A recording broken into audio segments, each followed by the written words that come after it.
Hey guys, it's Waylon Kelly. We're here with Mike Fischer, Fischer Livestock. How are you doing, sir? Doing very well. So I'm gonna ask you a few questions. Okay.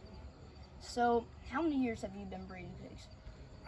It started as a 4-H project, like most people. It's kind of one of those deals. I think a lot of the best people I know in this business are ones that started off by showing it when they were in 4-H, and then in my situation was the same. I started showing sheep right off the bat when I was 9 years old. I had a neighbor and a cousin, and they encouraged me to show lambs, and we got into that, and then started when I was about 7th or 8th grade, raising a few show lambs of our own.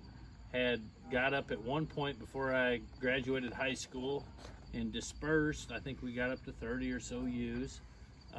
And when I was junior, senior in high school, I started buying a few cows, and in college I gathered some cows up, sold them when I got married and moved off to go ahead and pay for some stuff. But then one of my first jobs out of college, I started raising a few pigs, and I always liked the pig deal.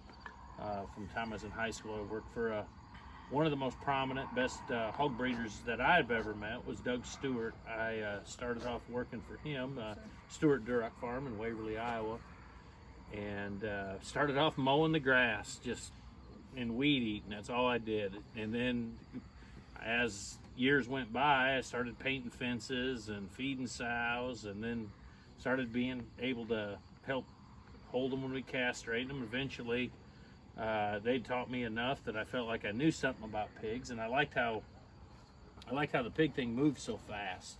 Where the cattle deal and the sheep deal, it always felt like you had an anchor set. In the pig deal, it felt like you had your foot on the gas of a speedboat, and you could make progress quick. And so that kind of drew me to the pig business. When I went to Iowa State, I worked for the teaching farm there, and learned from, still my mentor to this day is Al Christian.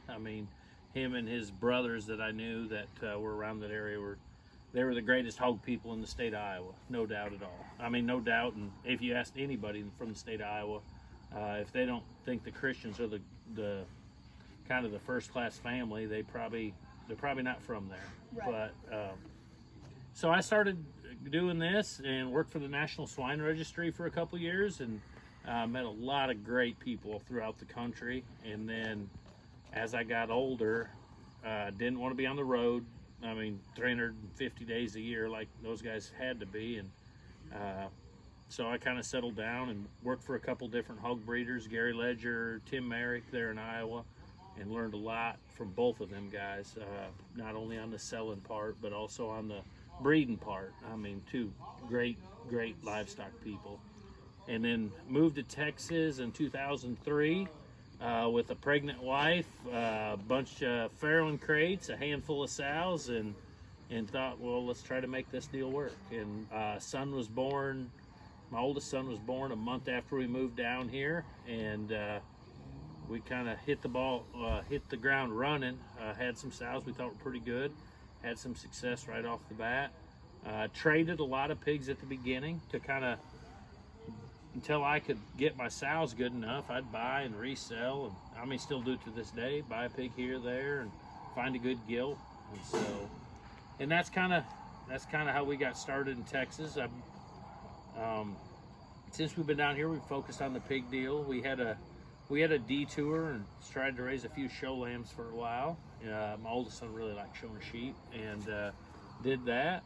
And now we're kind of venturing off, and we've dispersed to the sheep deal. My youngest son likes showing cattle, so we're getting into the cattle business, and that's kind of exciting because the best thing about this livestock deal, no matter how long you've done it, there's always something you don't know, and that it's kind of putting my foot in the water is something that I'm pretty ignorant about, trying to learn. Yes, because there's a lot of smart people in that business as well. But so that's kind of the history of how I got into breeding livestock. So how many sows do you have? We run about 40 sows. I told you and your dad earlier, I've been from 30 sows to 70 sows, and the unfortunate thing that I figured out was when I had 30 sows, I made twice as much money as when I had 70. I just think the more sows you have, you lower your standards. It's kind of like if you have 7 girlfriends, you lower your standards a little bit more. And if you only have one, she's probably pretty shiny. And so Yes, sir.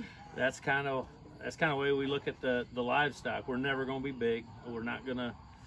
I mean, I'm never going to have 1,000 sows or 1,000 anything, but we're going to go ahead and just try to have the ones that we think are really good. So. Yes, sir. So what breed do you think of a boar have changed that breed? Well, there's been a bunch. I mean, and I'm not going to brag on myself because it was nothing to do other than God bless me with people that kind of put them in your hands. But the pigs that have made the biggest difference in my life was a boar called Alias. When I first moved down here, Tim Merrick had raised him. I remember Alias's mother in the nursery. I remember taking her to a pig sale. I remember buying her back at the Arkansas State Fair. I remember breeding her, and then I moved to Texas, and I remember buying Alias. And so I only owned a part of him, but he did a good job. Warfare was another one to me, and Warfare came around when Warfare came around. That was just kind of a dumb luck deal. Yes. Went to go look at a boar, riding with some buddies, and one of them just pipes up. I got one that's way better than that one, and that was Warfare he was telling me about. And Blake Edwards and Kevin Thomas were riding with me up to go look at a boar that was really good and did a nice job. And so we were blessed to have that boar at our farm.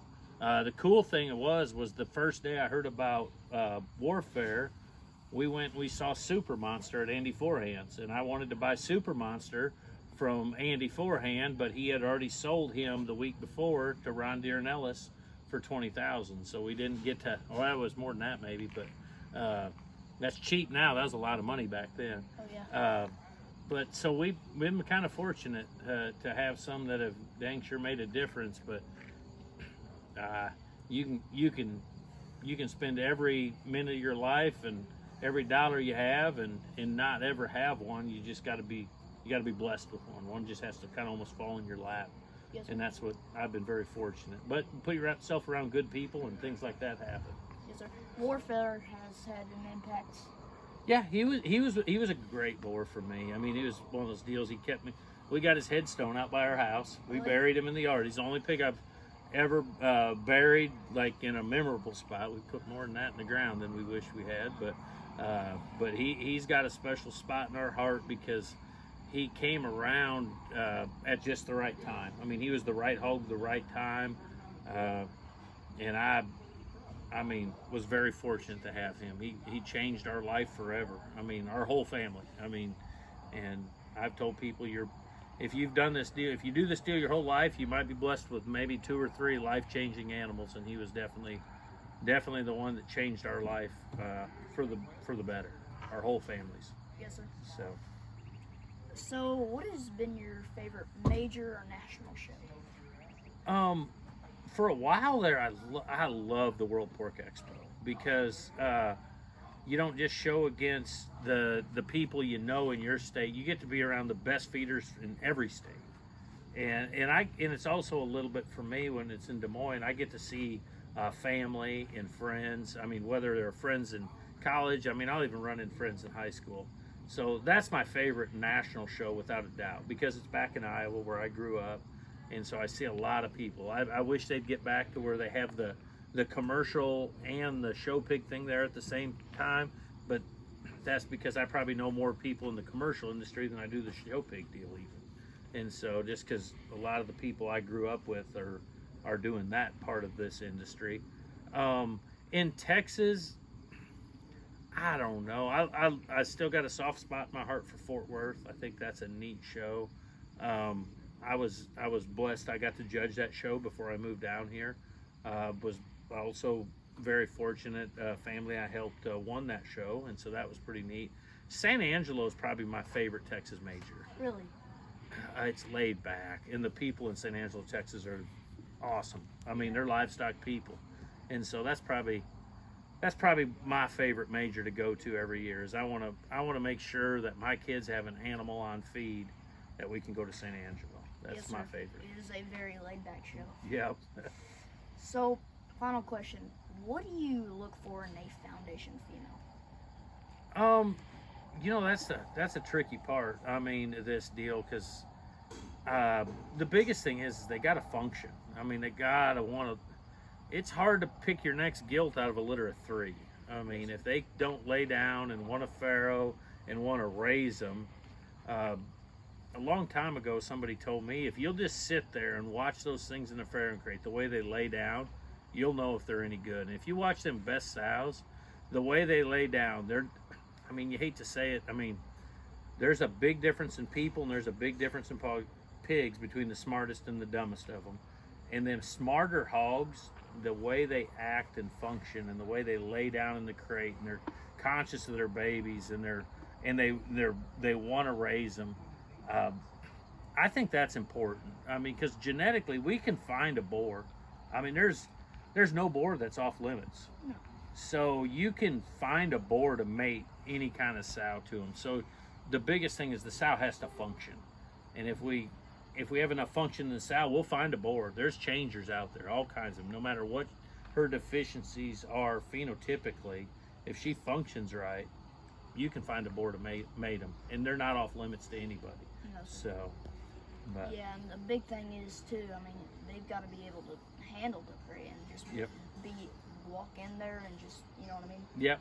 No, that's the thing. You've been around it a long time now, and you're going. By the time you get my age, you can just watch them for like 30 seconds, and you'll be like, yeah, that one's done. She ain't gonna function. She ain't gonna be fun. I mean, you just can't. It just takes all the fun out of doing this, and it's greatest business in the world. And I mean, Until you get some type of. Oh yeah. But still, it's greatest people, greatest business there is to be in. Yes, sir. So. Well, do you have any questions for me? So how long before you're old enough and ready to take over a hog farm? I got one in loose hands. I'm ready to retire now, so just come on over. So you got what? 6 more years school, and then go to college for a few, and then I say when I'm a junior, I'll be ready. You'll be ready. Okay, come on over. We're ready. So. Thank you, sir. Yep. Thank you very much. Enjoyed it.